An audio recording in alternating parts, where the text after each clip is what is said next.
തന്നെ എത്ര നേരമാണ് അവിടെ പോസ്റ്റ് ആയിട്ടിരിക്കുന്നത്? അളിയെ ക്ഷമിക്ക്, നേരത്തെ ഇറങ്ങിയതാടാ. വരുന്ന വഴിക്ക് നമ്മുടെ അഖിലാണെന്നേയും പൈസയൊക്കെ കണ്ട് ഞാൻ അവരോടിരുന്ന് അങ്ങ് സമയം പോയി. ഏത് നമ്മളന്ന് കണ്ട ബുജി അഖില? അങ്ങനെ വേറെ ജോലിയൊന്നുമില്ലടാ. എപ്പോൾ നോക്കിയാലും ഒരു തൊപ്പിയും വെച്ച് തേരാപ്പര അങ്ങോട്ട് ഇവിടെ നടക്കണം. എന്തോ എഴുതാനോ വായിക്കാനോ ഉണ്ടെന്ന് പറഞ്ഞ് ലീവ് എടുത്ത് നടക്കുക. റെഫറൻസിന് മാത്രമേ പുള്ളി പുറത്തിറങ്ങാറുള്ളൂ. നീ അയാൾ പറയണമെന്ന് മുഴുവനായിട്ടൊന്നും വിശ്വസിക്കരുത്. അയാൾ ഈ ഗൂഗിളിലൊക്കെ നോക്കിയിട്ട് ചുമ്മാ നമ്മുടെ അടുത്ത് വന്നിരുന്ന് അങ്ങ് തള്ളി ഇറക്കും. നീ പറ്റുമെങ്കിൽ വിശ്വസിച്ചാൽ മതി. എനിക്ക് നല്ല വിശ്വാസമാണ്. രാവിലെ കൂടെ കുറേ കാര്യങ്ങൾ പറഞ്ഞതേ ഉള്ളൂ. കിച്ചു നിനക്ക് വയ്യേടേ രാവിലെ തന്നെ അങ്ങനെ ഒരു സ്റ്റഡി ക്ലാസ്. ഇത് ചെറിയ കളിയല്ല.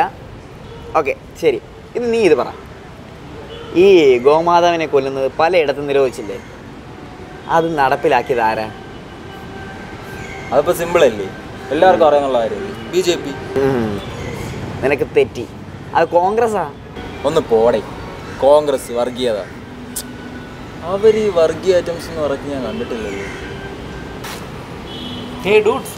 ആ ചേട്ടാ, അണ്ണാ എഴുത്തും ചർച്ചയൊക്കെ എന്താ അണ്ണാ? Going on bro. എന്താണ് ഒരു ചർച്ച? ഒന്നുമില്ല ഏട്ടാ, എവ ഓരോന്നിരിങ്ങനെ തള്ളി ഇറക്കണം. എന്താ ഇഷ്യൂ? അല്ല ഏട്ടാ, എവ ഇരുന്ന് ഓരോ പ്രാന്തിരെന്ന് പറയുന്നത് കോൺഗ്രസ് ആണ് വർഗീയതയെന്ന്. ഞാൻ നോക്കിയിട്ട് കോൺഗ്രസിൻ്റെ ഭാഗത്തുനിന്ന് ഒരു വർഗീയത ഞാൻ കണ്ടിട്ടില്ല. പണ്ട് ഹിന്ദു രാജ്യം എന്ന ആവശ്യത്തെ ഭ്രാന്തെന്ന് വിശേഷിപ്പിച്ചിട്ടുണ്ടവർ. കണ്ടാ ഞാൻ പറഞ്ഞില്ലേ, അവിടെ അതാണ് അവരവിടെ ലൈനെന്ന്. എന്നിട്ട് ശബരിമല വിഷയം ഫുള്ള് ഡൗട്ടായിരുന്നല്ലോ. അത്ര വലിയ നിലപാടൊന്നും കണ്ടില്ലല്ലോ. ഞാൻ മുഴുവൻ പറഞ്ഞില്ലല്ലോ. സിഖ് വിരുദ്ധ കലാപത്തിലും 2002 ഗുജറാത്ത് കലാപത്തിലും കോൺഗ്രസ്സുകാരുണ്ടായിരുന്നത് നമ്മൾ കാണേണ്ടതാണ്. പക്ഷെ വലിയ വർഗീയ ഡയലോഗൊന്നും അവർ പറഞ്ഞിട്ടില്ല.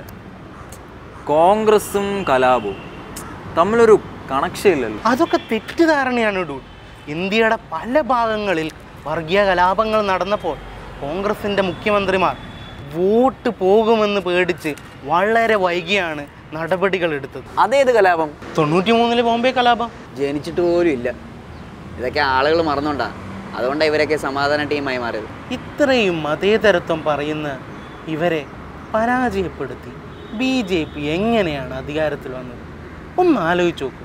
എന്തായാലും പാകിസ്ഥാനിലൊന്നും പോകാൻ പറയുന്നല്ലോ, ഭാഗ്യം. പിന്നെ മുസ്ലിം പ്രീണനം എന്ന സംഘപരിവാർ ആരോപണം വന്നപ്പോൾ ബാബറി മസ്ജിദ് പരിസരം ഹിന്ദുക്കൾക്ക് തുറന്നു കൊടുത്തു.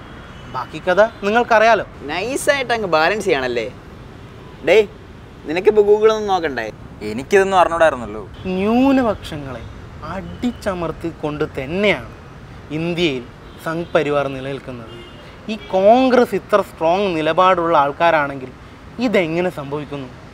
അബ്ദുവിൻ്റെ എഞ്ചിൻ ഔട്ട് കംപ്ലീറ്റ്ലി. എന്നാൽ ഈ ഗോമാതാവിനെ സംരക്ഷിച്ചവരാണോ? ഈ കർണാടക, പഞ്ചാബ്, ഗോവ അങ്ങ് ഡൽഹി വരെ ഇവരല്ലേ നിരോധനം നടപ്പിലാക്കിയത്. അടിപൊളി.